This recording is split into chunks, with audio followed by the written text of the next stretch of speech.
नमस्कार दोस्तों, welcome to this channel. आज का जो ये चैनलिंग सेशन है ये हिंदी में है क्योंकि मुझे कुछ लोगों ने रिक्वेस्ट किया है और काफ़ी टाइम से लोग रिक्वेस्ट कर रहे हैं। जब से मेरा इंग्लिश चैनल चल रहा है तब से ही मुझसे लोग रिक्वेस्ट कर रहे हैं कि प्लीज़ हिंदी में भी कुछ कहिए। हिंदी वालों का क्या, जो हिंदी बोलते हैं उनका क्या, उनको भी तो ये इन्फॉर्मेशन चाहिए। तो इसके पीछे यही कारण था कि शुरू से ही मेरी जो क्लाइंट्स रहे हैं या जो मेरे स्टूडेंट्स रहे हैं वो ग्लोबल रहे हैं। तो मुझे ऐसा लगा कि शायद मेरे लिए ये वाला पाथ है, मतलब ये मेरा मिशन है कि जो वेस्टर्न ऑडियंस है उनको ट्विन फ्लेम के बारे में बताया जाए, जो वेस्टर्न लोग हैं। क्योंकि इंडिया में भी काफ़ी लोग हैं जो चैनलिंग्स करते हैं या जो ट्विन फ्लेम के इन्फॉर्मेशन देते हैं, और ट्विन फ्लेम के कोचेस भी हैं, काफ़ी सारे लोग हैं, अच्छे लोग हैं। तो लगता है कि ठीक है वो कर रहे हैं। लेकिन अब इतने दिनों से रिक्वेस्ट पे रिक्वेस्ट आ रही है। आई होप कि ये जो अब मैं आने वाले वीडियोस हिंदी में बनाने वाली हूँ इनको आप ज़रा ध्यान से सुने। एक बड़ी इम्पॉर्टेंट बात है जो आपको जाननी होगी कि कई लोगों का ये क्वेश्चन है कि हम ट्विन फ्लेम जर्नी में आगे क्यों नहीं बढ़ रहे हैं, हम इतने स्टैग्नेंट क्यों हो गए हैं। 1 साल से मैं स्टैग्नेंट हूँ, कोई कह रहा है 2 साल से, कोई कह रहा है 3 साल से, 4 साल से। तो सबसे पहले तो मैं यहाँ पे बात करने वाली हूँ एक ऐसे डीएम और डीएफ की जो कि स्टैग्नेंट नहीं है, जो प्रोग्रेस कर चुके हैं। अब दुनिया की नज़र में क्या होता है, जो नॉर्मल लोग होते हैं या जो कि मशीन टाइप लोग होते हैं, मोनोटोनस ज़िंदगी जीने वाले लोग होते हैं, उनकी ज़िंदगी का एक पैटर्न है। पैटर्न क्या है कि पहले आप पैदा हो जाओ, उसके बाद आप स्कूल जाओ, उसके बाद आप कॉलेज जाओ, उसके बाद आप कोई ऐसा कोर्स करो या कोई ऐसी पढ़ाई करो जो उन दिनों में ट्रेंडिंग हो। एक टाइम था जब डॉक्टर, पायलट बड़ा ट्रेंडिंग था, एक टाइम आया टीचर बड़ा ट्रेंडिंग हो गया। आजकल देख लीजिए माँ बाप अपने बच्चों को सिर्फ इंजीनियरिंग करा रहे हैं या एमबीए करवा रहे हैं या कोई भी एक ऐसा कोर्स। इन सारे कोर्सेज के पीछे या इन सारी पढ़ाइयों के पीछे जो कि बच्चा 12, 14, 16, 18 साल तक करता है, जिसके पीछे माता पिता की कमर भी टूट जाती है उनको पढ़ाने के लिए। अभी तक वेस्टर्नर्स की तरह इंडियन बच्चे इतने इंडिपेंडेंट नहीं हुए हैं। वेस्टर्न कल्चर में तो जैसे उनकी कुछ चीज़ें हमें अच्छी नहीं लगती हैं, तो कुछ चीज़ें उनकी अच्छी हैं और कुछ चीज़ें अच्छी नहीं हैं। तो अच्छी चीज़ों में से एक ये चीज़ है कि वहाँ के जो बच्चे होते हैं वो बहुत जल्दी इंडिपेंडेंट हो जाते हैं और माता पिता बच्चों से डिटैच हो जाते हैं। वो ये कहते हैं कि अब तुमको हमने 15 साल तक, 14 साल तक पाला पोसा, तुम्हें बड़ा किया, अब जाओ। जैसे चिड़िया अपने बच्चों को घोंसलों से निकाल देती है ना इंडिपेंडेंट बनाने के लिए, या जानवर जो होते हैं अपने बच्चों को पैदा करते हैं, उनसे चिपके नहीं रहते हैं, थोड़े दिनों के बाद अपने आप ही डिस्कनेक्ट करते हैं कि जाओ अपना खाना खुद ढूंढो, अपना शेल्टर, अपना सब कुछ इंतज़ाम अब खुद करना सीखो, सारी ज़िंदगी क्या हमारे पीछे पड़े रहोगे। तो ये एटीट्यूड वहाँ पे ज़्यादा देखा गया है। पहले के भारत में ये होता था, इंडिया में भी, क्योंकि माता पिता बच्चों को एक सर्टेन एज पे गुरुकुल भेज देते थे, उसके बाद गुरु ही उन्हें पढ़ाते थे, गुरु माँ और गुरु पिता। माता पिता कभी इंटरफेयर भी नहीं करते थे जैसे आजकल के माता पिता करते हैं। टीचर और प्रिंसिपल से कॉन्स्टेंटली पूछते रहते हैं, और टीचर और प्रिंसिपल भी ऐसे ही होते हैं, सारा दिन शिकायतें ही लिखते रहते हैं, बच्चे ने ये नहीं किया, बच्चे ने वो नहीं किया। तो भाई तुम लोगों को इतनी लाखों करोड़ों की फीस क्यों भर रहे हैं अगर तुमने कुछ करना ही नहीं है, तो सब कुछ इन्होंने ही करना है, तो राइट। तो ये एक कल्चर है हमारा जिसमें कि एजुकेशन बहुत ज़्यादा वॉर्प्ड है। ओके। और ट्विन फ्लेम्स, तो मैं यही कह रही थी कि उनकी लाइफ ये है कि कॉलेज गए, स्कूल गए, कॉलेज गए, उसके बाद जॉब की, जॉब के साथ कोई प्यार मोहब्बत हो गया तो ठीक है, नहीं हुआ तो फिर माँ बाप ने ही शादी कर दी, फिर शादी करते कि 1-2 साल में बच्चे पैदा हो गए, फिर उन बच्चों के साथ भी सेम साइकिल होता है। टेक्निकली ये आपको हर जगह पे नज़र आएगा। वैसे तो टाइम भी चेंज हो रहा है, लेकिन इसी टाइम पे ट्विन फ्लेम्स इस प्लैनेट पे क्यों हैं? क्योंकि वो इस तरह की सोच को बदलना चाहते हैं, और वो ऐसे होते भी नहीं हैं। शुरू से ही, बचपन से ही एम्पैथेटिक नेचर के होते हैं, सेंसिटिव होते हैं, नेचर लवर्स होते हैं, इंडिपेंडेंट भी होते हैं इमोशनली, मेंटली। लेकिन क्या होता है कि धीरे धीरे सेम बातें सुन सुन के, सेम जो कचरा लोगों के दिमागों में जाता है through the media, through television, through newspaper, through movies, through everything around you, through पारिवारिक कलेश और रिश्तेदारों की बातें।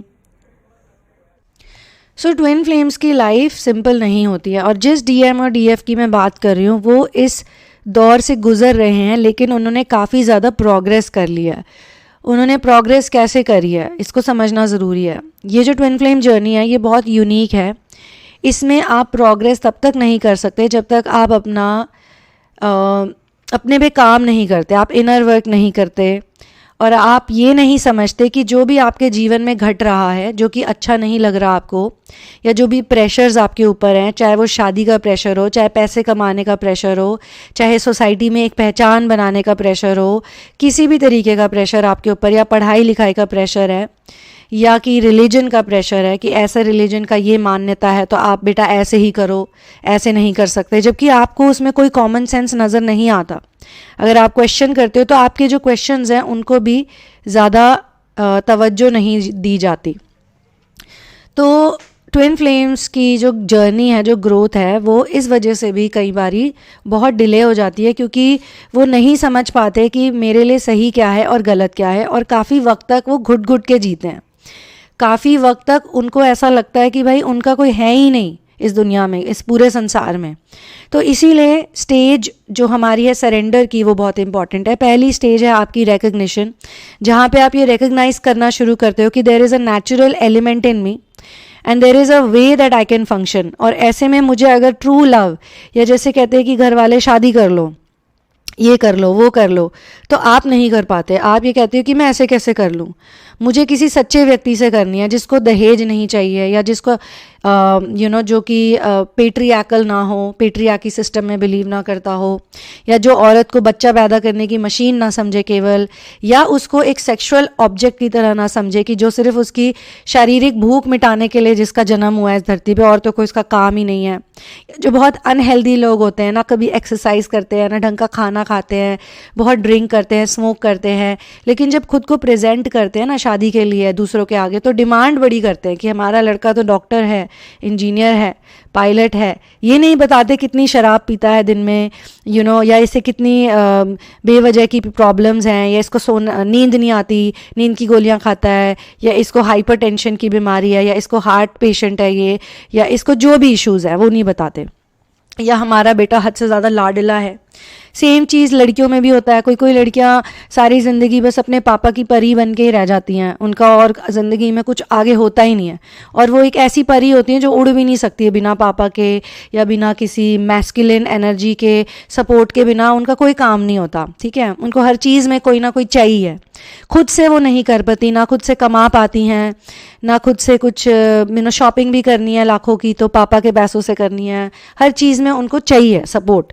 तो क्या करे माता पिता? अगर कोई लड़का, कोई ट्विन फ्लेम है और उसको एक ऐसी लड़की मिल जाती है जो कि बहुत पैम्पर्ड है, जो बहुत प्रिविलेज्ड है, जो कि शायद हो सकता है उससे काफ़ी धनी भी हो, बहुत सुंदर भी हो, सब कुछ हो, और उसको ये लगता है कि यार ये मेरी ट्विन फ्लेम है, और उसके चक्कर में वो अपना काफ़ी दुख उठाता है, बेइज्जती सहता है, अपने आप को बार बार पे छोटा समझता है।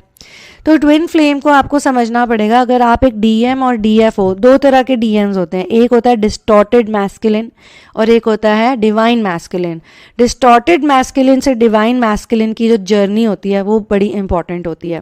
सिमिलरली डिस्टॉर्टेड फेमिनिन से लेकर डिवाइन फेमिनिन तक की जो जर्नी होती है वो बहुत ज़्यादा इंपॉर्टेंट होती है, क्योंकि इन दोनों को आप तब तक नहीं फिगर आउट कर सकते एज हु दे आर, जब तक कि वो खुद ना समझ ले कि हु वी आर या हु एम आई।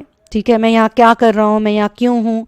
वो क्वेश्चन पूछते हैं अलग अलग तरह के कि मौत तो सबकी आती है, तो मौत क्या है?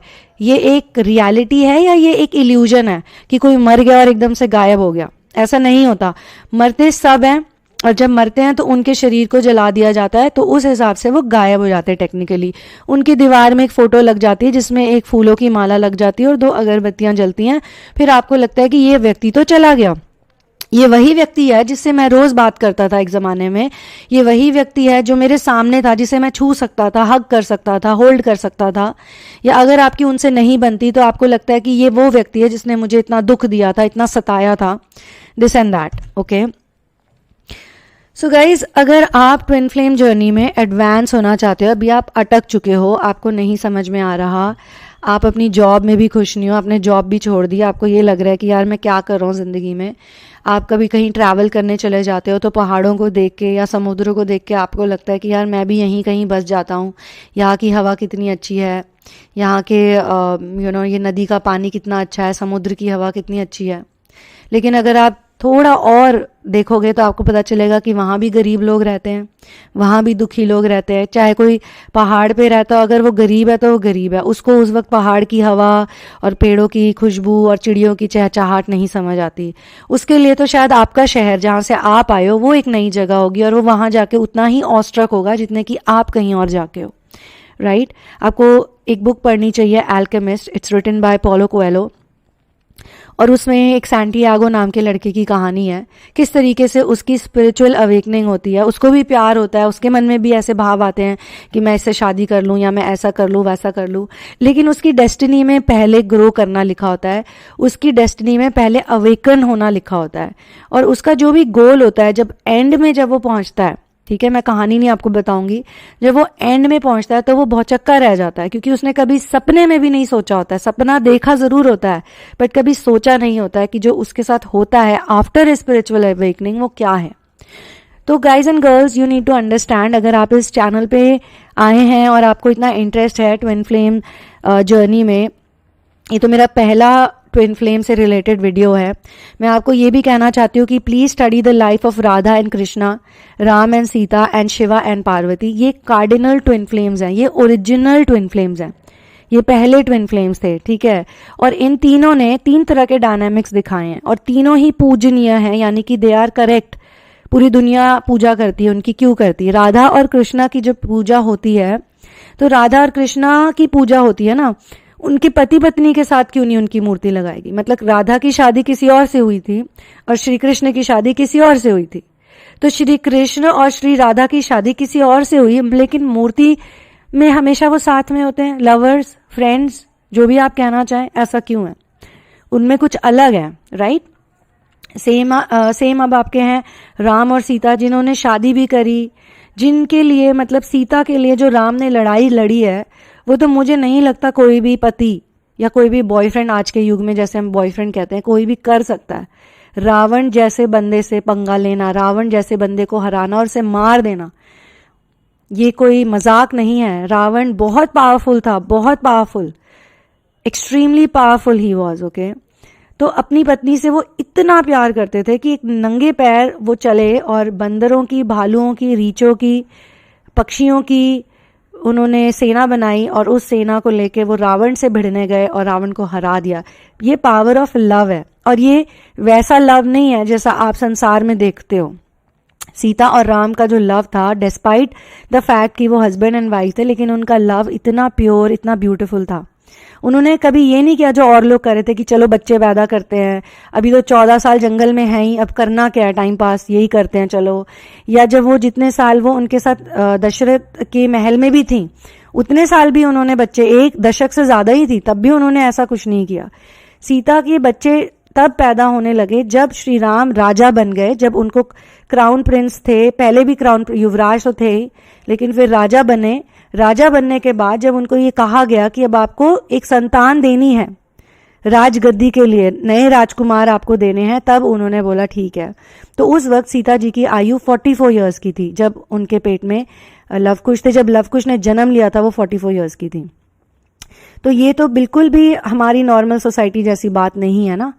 और उसके बाद जिस सीता से इतना प्रेम किया, जिस सीता के लिए इतना सब कुछ किया, रावण से लड़े, उसी सीता को उन्हें त्याग करना पड़ गया।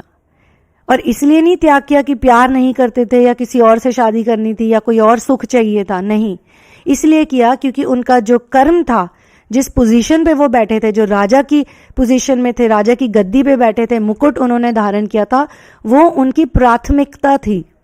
तो जब उनकी प्रजा ने उन पे लांछन लगाया तो उन्होंने बोला ठीक है, अगर तुमको ये लगता है कि मैं ये सुख भोग रहा हूं तो मैं ये सुख नहीं भोगूंगा। एक ट्विन फ्लेम, एक डिवाइन बीइंग ही ऐसा कर सकता है, या एक स्टार सीड ऐसा कर सकता है, एक लाइट वर्कर जिसके अंदर होता है वो ऐसा कर सकता है। एक नॉर्मल इंसान ऐसा कभी नहीं करेगा। नॉर्मल इंसान तो बोलेगा ऐसी बात है, चलो अपने भाइयों को बिठा देगा और बोलेगा चलो भाई मैं तो जा रहा हूं फिर से अपनी वाइफ के साथ, मुझे तो नहीं करना ये सब। और फिर हमारे 3rd कार्डिनल ट्विन फ्लेम है शिवा एंड पार्वती। और शिवा एंड पार्वती की स्टोरी भी बहुत डिटेल्ड है, इसलिए मैं कह रही हूँ कि आप इन स्टोरीज को पढ़िए, आप राम कथा को सुनिए, आप महाभारत को सुनिए, और आप शिव पुराण को पढ़िए, या जितने भी पुराणों पे आपका इंटरेस्ट है आप उनको पढ़िए, ताकि आपको पता चले ये नहीं कि वो कितने महान है सिर्फ, वो तो है ही महान, पर वो महान क्यों है? वो इसलिए महान है क्योंकि उन्होंने इन चीज़ों को, जिन चीज़ों के पीछे दुनिया भागती है ना, उन चीज़ों को कभी इम्पोर्टेंस नहीं दी। लोगों को दिखता है जब हम शिव और पार्वती को देखते हैं तो सारी लड़कियां हर मंडे व्रत रखती हैं, हे भगवान मुझे शिव जैसा पति मिले, हे भगवान मेरी मनोकामना पूरी कर दीजिए, मुझे ऐसा ही पति मिले। लेकिन ये नहीं पता कि वो शिव जो हैं उनके साथ रहने के लिए ना आपकी एनर्जी कैसी होनी चाहिए। शिव जैसा पति अगर आपको मिल गया ना तो आपको भी पार्वती जैसी पत्नी बनना पड़ेगा, जो कि एक राजकुमारी थी, और राजकुमारी होने के बावजूद अपने पति के साथ जंगल में रहती थी, जानवरों के साथ। शिवा को जानवर शुरू से ही बहुत पसंद थे, वो जानवरों के बिना नहीं रह सकते थे, इसीलिए उनका नाम भी पशुपति नाथ पड़ गया। और जब पार्वती का और उनका इंटरेक्शन स्टार्ट हुआ तो उन्होंने यही सबसे पहले उन्हें कहा था कि तुम मेरे साथ कैसे रहोगी, मैं तो बैल के साथ रहता हूँ, मैं तो सर्प गले में रखता हूँ, तुम तो मेरे सांप देख के डर जाओगी, तुम कैसे मेरे साथ रहोगी? और तुम एक राजकुमारी हो जिसके पास कपड़े हैं, लत्ते हैं, जिसके पास सेना है, दासियाँ हैं, दास हैं, पता नहीं क्या क्या है, और मेरे पास तो कुछ भी नहीं है, मैं तो ऐसा हूँ ही नहीं, तुम मेरे साथ नहीं रह पाओगी, चली जाओ देवी चली जाओ। और इससे पहले सती, तो सती का भी एक चैप्टर है जिसमें कि इतना सब कुछ होता है शिवा के साथ, इतनी उनको बेइज्जती करते हैं दक्ष प्रजापति, एक देवों के देव महादेव की बेइज्जती करते हैं बात बात पे, जो सती से सहन नहीं होता, और सती खुद ही अग्नि क्रिएट करती है और उसमें जल के चली जाती है। और इतने साल तक फिर शिव अकेले रहते हैं, ओके, अंडरस्टैंड दैट, इतने साल तक अकेले रहते हैं, तपस्या करते हैं। तो लोग कहते हैं कि हाँ भगवानों की लाइफ तो बहुत इजी हुई है, नहीं, सारे भगवानों की लाइफ बहुत बहुत बहुत इंटेंसली डिफिकल्ट रही है, but they never complained, they just did there duty. जो उनका मिशन है, जो नेचुरली वो कर रहे थे, उन्होंने वही करा। जो शिव है वो राजा नहीं है, शिव की शादी भले ही राजकुमारी से हुई है, राजा की पुत्री से हुई, पर शिव राजा नहीं है। तो उन्होंने नेचुरल चीज़ों को ही अपनी ड्यूटी बना लिया कि पशु पक्षियों का ध्यान रखना, दूसरे देवी देवताओं का ध्यान रखना, इवन भूत प्रेतों का ध्यान वो रखते थे। उन्होंने अपनी लाइफस्टाइल ऐसी बना ली कि बिल्कुल भी ऐसे नहीं रहते थे जैसे आज का मटीरियलिस्टिक आदमी रहता है। क्योंकि आज का जो मटीरियलिस्टिक इंसान है वो भी कोई राजा मंत्री तो है नहीं ना, वो एक नॉर्मल इंसान है। तो नॉर्मल इंसान की क्या लाइफस्टाइल होनी चाहिए, नॉर्मल इंसान की क्या ड्यूटी होनी चाहिए? नॉर्मल इंसान की सबसे बड़ी ड्यूटी होनी चाहिए कि आप कुदरत का सम्मान करना सीखें, ठीक है।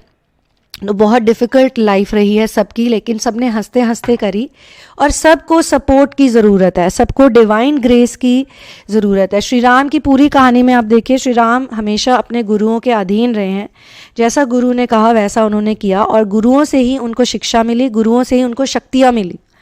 एक एक करके सब गुरु आए और उनको कोई ना कोई शक्ति देते गए, जिसकी वजह से वो इतने पावरफुल हो गए। श्री कृष्ण तो पैदा ही चमत्कारी हुए थे, मिराक्युलस चाइल्ड थे वो, तो उनके पास ऑलरेडी थी, और जाहिर सी बात है वो द्वापर के अंत में पैदा हुए थे, तो उनको इन शक्तियों की ज़रूरत भी थी, वरना आपने देखा ही था कैसे कैसे लोग थे कहानी में, महाभारत में। तो इसलिए मैं सारे ट्विन फ्लेम्स को कहती हूँ कि सिर्फ चैनलिंग्स मत सुनिए, सिर्फ ये सारी बातें अच्छी हैं, सिर्फ उससे नहीं होगा, आपको सोर्स इंटीग्रेशन पे वर्क करना पड़ेगा। You need to give therapy to yourself, आपको इनर वर्क करना पड़ेगा, तभी जाके आपका कुछ होएगा, क्योंकि आप अलग हो और आपको ये मानना पड़ेगा कि आप अलग हो। अगर आप दूसरों की तरह अपना जीवन जियोगे तो आप में और दूसरों में कोई फ़र्क नहीं रहेगा। आप एक संसार में पैदा हुए हो, आप प्लैनेट अर्थ पे हो, तो आपकी एज ए ह्यूमन बीइंग आपकी एक रोल है इस प्लैनेट पे, you have a certain position over here. और हो सकता है कि अगर आप परिवार में हो तो आपकी पारिवारिक रिस्पॉन्सिबिलिटीज़ भी होंगी, जैसे कि अगर आप घर चलाते हो तो घर चलाने में आप मदद करते हो, या आप जो भी फैमिली के काम करते हो, माता पिता का ध्यान रखते हो, सेवा करते हो।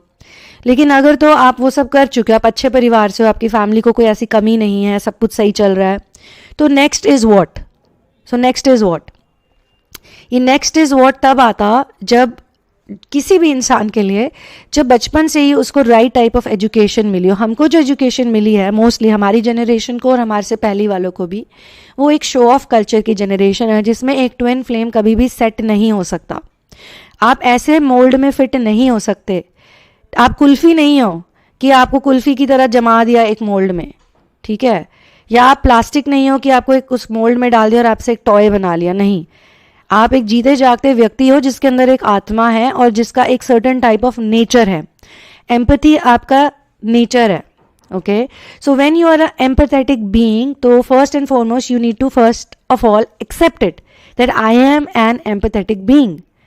ओके, हो सकता है कि आपके आसपास जो लोग रहते हैं, आपके घर में जो रहते हैं, आपके रिश्तेदार जो हैं, आपके पड़ोसी वड़ोसी जो भी हैं, वो बहुत ज़्यादा शो ऑफ करते हैं और बहुत मनी माइंडेड और मटीरियलिस्टिक हैं, लेकिन आप ऐसे नहीं हो, ठीक है। और ये भी हो सकता है कि वो 50% ऐसे हैं और 50% वो बेचारे भी ऐसा बन गए हैं क्योंकि उनके परिवेश में उनको माता पिता ने यही सिखाया कि अगर तुम इतना नहीं कमाओगे, अगर तुम ऐसी गाड़ी नहीं खरीदोगे या ऐसे कपड़े नहीं पहनोगे तो तुम्हें कोई एक्सेप्ट नहीं करेगा, ठीक है, तुम्हारे को हर कोई नीची नज़र से ही देखेगा। तो उन्होंने अपना सारा जीवन उसी में बिता दिया, सिर्फ किसी ना किसी तरीके से धन बटोरने में। और एक मिडिल क्लास फैमिली की लाइफ जो होती है ना, एक जॉब जो करता है, एक नौकरी जो करता है, आपने ये सुना होगा, उत्तम खेती मध्यम बान, नीच चाकरी भीख निदान। लेकिन अगर आप अपने चारों तरफ देखें तो उत्तम खेती कोई करता ही नहीं। सबसे उत्तम काम जो है वो खेती है, लेकिन वो कोई नहीं करता, not even a single person. बहुत कम लोग करते हैं जो कि गांव में रहते हैं या जिनका ऐसा व्यवसाय होता है। शहरों में अगर आप देखें तो ऐसा नहीं होता। और गांव में भी लोगों की एक फीलिंग होती, काश मैं विदेश जा सकता, काश मैं शहर में रह सकता, काश मेरे बच्चे इंग्लिश बोलते, इंग्लिश में गिटर पिटर करते, कितने अच्छे लगते, काश मैं ऐसे कपड़े पहनता वैसे।